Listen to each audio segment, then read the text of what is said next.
Just going backwards again, just, because I think this is important, that Kennedy Street, the street, was near where you lived or worked? Kennedy Street was the centre of town. There was a club called, I think, the Guys and Dolls. Right. And there were 4 partners. And they then opened an agency.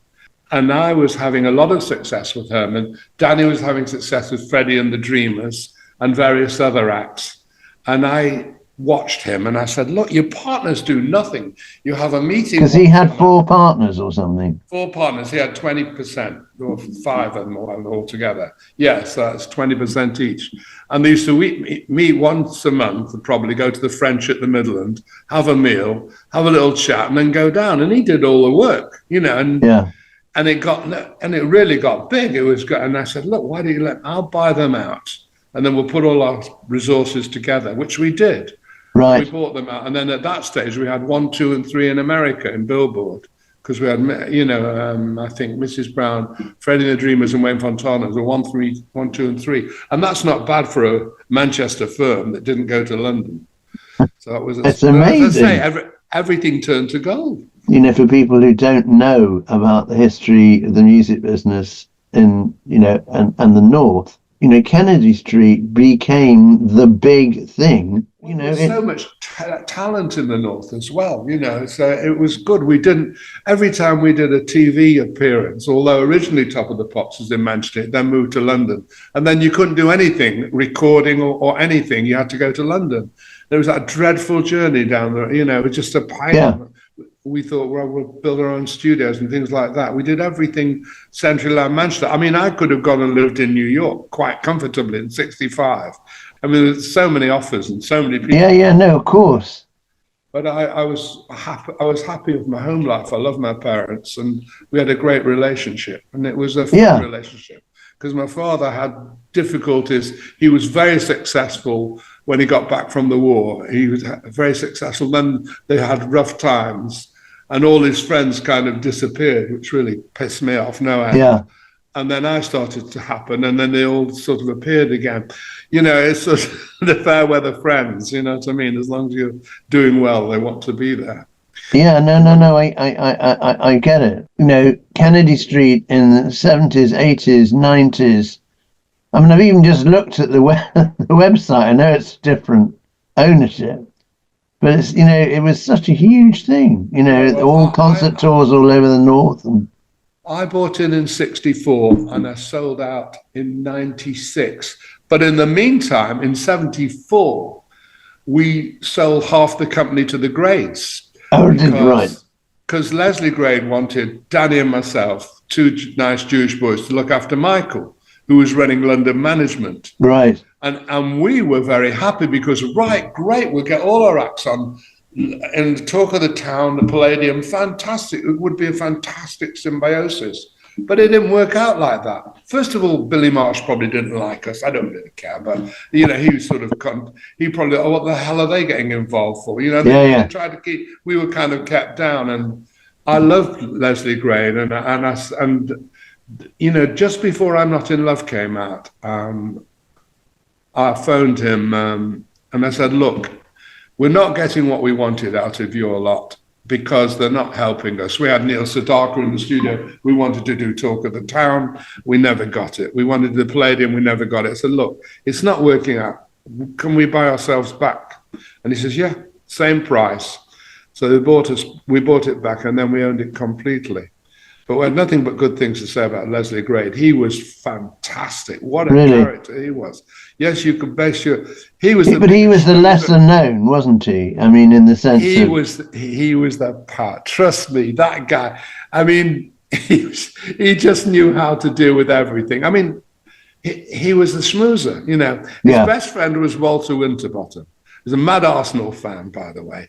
And so I, at the time of life, I said, Leslie, can I have tickets for the... Yes, I've got you 2 tickets for the cup final. So I go down there. I'm in the bloody restaurant, the Morecambe and Wise on one side, this one and that one. Everybody, it was like a happening place. Wimbledon, yes, we got tickets to go to Wimbledon.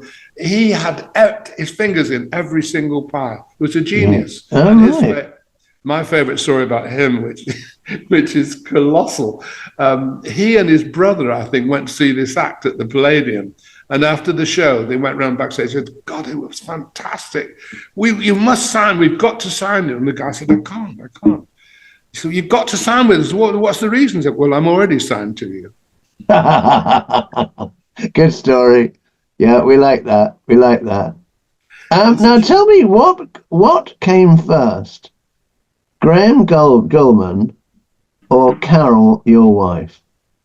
Oh, Graham, miles before. Yes, I mean, Graham, I was 1964, I got married.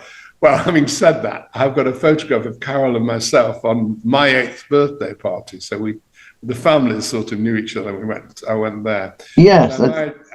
Carol was, I married in 1969. Right. Graham had already had his first, up and down. He was in a kind of a middle stage at that stage, which was pre-10cc, and just with, he'd done a cast 9 months in America. And of course, he married Carol's sister. But had he married her before you married Carol? No, it was coincidental. We found out we were going out with at the same time. And I mean, Graham Gulman is a very talented writer, and going back to the Hollies and all sorts of things. Can you sum that up? I mean, yeah, he was a genius. It's a wonderful guitarist, very musical. His main love of life was his music, really. Right. I think Susan suffered as a result of that, but that's what happens. I mean, he really was into it. He was just very talented, and his father was a genius, which didn't hurt, and came up with some wonderful lyrics. And he was just a great songwriter. What was the first things that he really had success with? Well, the first song was For Your Love. Right. Well, I kind of got him out of another band. He was in a band called the Whirlwinds, and right. I don't know why, but I was at this place called the Jewish Lads Brigade, which was the equivalent of a YMCA. Yeah. And the Whirlwinds used to practice every week. And I still to this day don't know why I, who was an article clerk, nothing to do with the music business, was listening to them every Monday night and trying to get hold of their manager and maybe get involved with it. I used to go to Graham's house first of all, I asked Graham, I said, why don't you start writing songs? Because he was in a band and he'd had a few records and they hadn't happened. And I said, why don't you try writing yourself? Because even the B-sides weren't written by Graham. I think Lowell wrote one of the B-sides. Right. He was involved. It was a tightly knit thing, everybody lived near each other. It was almost like a ghetto. And going back to Graham again, he just was an amazing guitarist. I mean, in 10cc, I mean, Eric was regarded as the lead guitarist, but I mean, Graham could hold his own with anybody. He was right, yeah. Guitarist. He was a multi-talented. And he was at a horrible school, a comprehensive school, which was way down the line, and I don't think they helped at all. And then he was working in a shirt shop, and I managed to seduce him out of that when he agreed to join me when I'd had some success with Herman's Hermits and revisited him, put him on a wage, as I did with Kevin Lowell, with Bryce Webber, you name it. We gave everybody like 10 quid a week or 5 quid a week just to keep the wolves at bay. And he was like a brother. We were so close. It was ridiculous. So what did he do for the Hollies?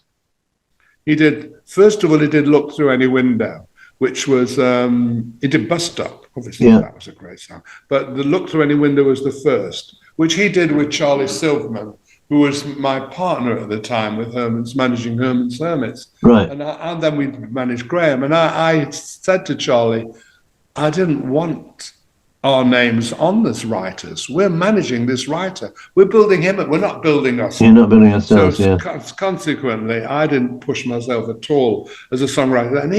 And without me knowing, on the, Silverman, Gulman, and I said, what the hell's going on? And Jaime wrote the lyrics as well. So Jaime used to get paid, I think, from Charlie. Yes, Charlie used to pay Jaime so much, and there was like a 3-way split. Right. And then it was awful when Jaime died. Charlie never paid Betty, the widow, anything. He never saw a penny after that. Oh Which was dear. awful. It was horrible. I mean, it's not right, but anyhow. But there we go.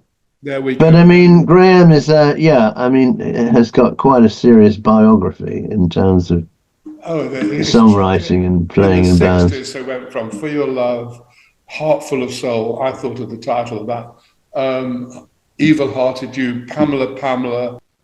No, they did a lot of concerts, and they were very good concerts, 10cc. I mean, Graham's doing it today. I mean, the Graham band of today, in my opinion, is probably as good as any. Except, Kevin Lowell were that 4-year period when the original 10cc had its magic. That was a real fusion of two sides. Graham and Eric and Kevin Lowell sort of editing each other and battling and getting their fusion and getting the most amazing records like Rubber Bullets, and it's just incredible. They were brilliant. I mean, they could have been a lot bigger. And of course, then Eric had an accident, and that everything. There's lots of things that went wrong. Right. But as when was that? When did say, it quite obviously, if that happened today, it wouldn't be so terrible for a member of a band to go off for a year and do an album, then go back into the band again. But in those days, that didn't happen.